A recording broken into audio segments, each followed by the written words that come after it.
Welcome to Hope Speaks. My name is Dania Esperanza. Esperanza means hope. And in this video, I would like to talk about the difference between manifestation and witchcraft. Because when you want to manifest something, sometimes you want a specific relationship or a specific person or a specific car or a specific house.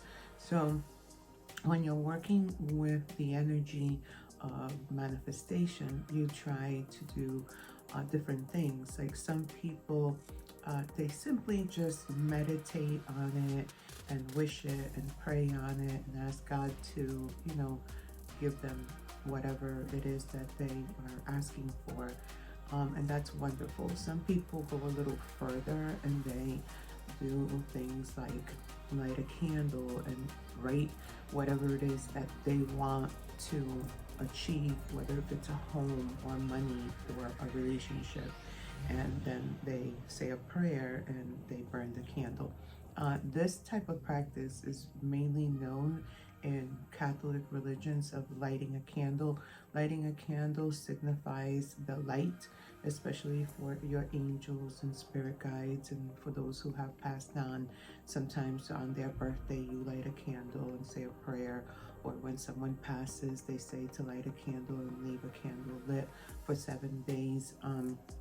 There's also a religion that keeps a candle going strictly for 7 days, and they stay awake through 24 hours. There is someone who happens to stay by the side of the candle, making sure it doesn't go out. And if the candle burns before the 7 days, they light another one and another one. And so these candles burn for 7 days, and it allows the spirit to have the light so that they are able to make it into heaven. And this is the purpose of candle burning for this particular religion. I believe it is the Buddhist religion that they have that belief. They also, when it comes to manifesting, candle burning, also burning sage, which is something that I do because through the pandemic, I also researched sage, and it sterilizes the air, it clears the energies, it allows you to feel good. And they also have liquid sage that you can buy and you can spray it around you. It just balances the energies around you. Well, I am very intuitive, and I'm an empath, so I'm very sensitive to energies. So I pick up when there are people wishing me bad, and whenever negative things are coming to me, especially when I go to work and I have a lot of tension with my clients. It might be just as simple as us understanding what is it that they want, and then I don't understand it, so sometimes we get tense, and that drains me. So sometimes I come home really tired and I need like a bath, like a salt bath, or I need to really rest and sleep like extra hours. But energies get drained from me, and it's not witchcraft, it's just because I am so sensitive and I pick up all the toxicity of other people, and I also pick up their positive energy. So if I'm having a discussion and it turns left instead of right with a person, and they're not understanding me and I'm not understanding them, just as simple as that, if it goes on for too long, it is energy draining for me. So I have to kind of pick up my energy again. And crystals help. I have one here. I have two specific ones that I made that have evil eyes all around it, and this one I purchased and has like a little mini evil eye. These are symbols, and because the mind is so powerful, once we have something that we believe for it to be protection, it becomes something of a protection. So it's nice to kind of hold the bracelet or a necklace or just a simple stone in our pocket so we feel the protection. But you can simply feel the protection with a prayer, and just understanding that you are in a bubble of love and protection, and God has you in his grace and love, and nothing can touch you. So when it comes to that, you are able to simply just with that do it. I have a friend who does that every morning before she gets out of bed, and she always feels protected. It doesn't matter what negativity comes her way, she feels as if she has protected herself, and she does. So when we're manifesting and we really want something, and we start to uh, want like a relationship, is the best thing, because a house is not a specific person. But let's say, for example, you grew up and there was a specific man, or or girl that in your neighborhood you knew, and you wanted to date them and be in a relationship with them and have their children, and you could see yourself with this person, and they ended up moving away, got involved dating someone else, and you just feel like that's your soulmate, that's your twin flame, and that's the one you want. Once you start obsessing over that specific person, and you start lighting candles and saying prayers and asking God to send you that person, and then you might even go to tarot readers and they tell you that they can do some kind of a ritual for you and they can bring that person to you. That right there is manipulating energy, and like you are interrupting their free will. You are actually pulling on their energy, and you are not allowing them to follow their free will. And those, there are laws that spiritually you're not supposed to break. And when you cross the line of witchcraft, and you are asking for a specific person, and you want that specific person, it doesn't matter if they're married, if they're in a relationship, if they're in a part of the country, but you want that specific person, and you do everything to get it. You pay for people to do rituals to help you, because energy, the more people working towards that goal, the more possibility you have of achieving it. So if you go to a place and there's one or two what they call witches, and they're doing these rituals for you, it doesn't matter how much money you're paying them, you're responsible, they're responsible as well. And I feel as if I need to find my 7 keys now to talk about this subject. So what happens, how I can incorporate witchcraft and the 7 keys, is that when you're imposing your will upon another person and you're interrupting their free will, and you're writing down you want that specific person, that's the one you want, and they have to come to you, and you're going to do all of this and all that, you're crossing lines that are going to take you out of the vehicle to make it into heaven, and you are driving yourself and the people who are doing these rituals for you between hell and purgatory. So if you don't want to be driving yourself insane, because what happens is that once you start doing these rituals, you will have results. You're going to see that this person out of the blue is going to call you, and you're going to be like, oh my God, it worked. You're going to understand that they're thinking about you, and you might end up marrying this person. But then what happens is that after you get married, things are going to happen. This person is going to either cheat on you, leave you for another woman, they'll leave you for another man, or they will just be super depressed and unhappy, and the relationship will crumble. Especially if you have children, it's gonna also affect the children, and you're gonna sit around thinking, I thought this was my twin flame, I thought this was the man that I was supposed to be with for the rest of my life, or I thought that this was the woman of my dreams, and she's turned into a demon. And that's what happens. There's a story that's called the monkey's paw. And this is an old story, and I know it has to do with witchcraft. This story I learned many years ago when I was a kid, and it was a couple that were waiting for their son to come back from the army. It was during World War II. He got sent off, and the couple that was their only son. They embellished over him. They loved him so much. So when he went off to war, they were very stressed and concerned about their son. They found out that he died. You know, the military police came and told them that unfortunately their son passed away, and it was devastating for the couple to accept. So at one point they went to visit a village, and there was a festival, and there was a woman there selling a paw, a monkey's paw. So she said that it was good luck and you had 3 wishes and they will come true.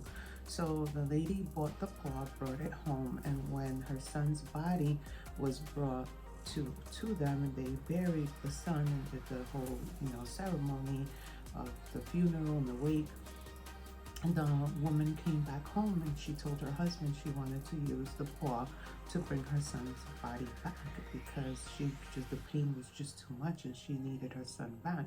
So they ended up doing whatever it was that they needed to do. And the next morning they heard a knock on the door, and it was the son. And he came out of the grave. He was skeleton with skin and everything. So the wife shut the door and she went back to the paw, and she asked for the son to rest again in peace. And the story goes on, but the moral of the story is that when you try to ask for something like that, you might get it, but you might get it in a form where that it's very scary and it's not what you really wanted. Your intention is to be happy, to be at peace, to be joyful, to have your dreams fulfilled. I know that when you ask for a specific person and that person is not ready to receive you, it's like, you know, you're nothing, you know, it's not worth it. So it's best to ask for a relationship that is amazing, beautiful, great. You can write all the list down of the person you want, how you want him, the chemistry, and he can have, or she can have, the great traits that this person that you envision. Like if you know a specific person that you feel like you're in love with, you have chemistry, so you might write that down.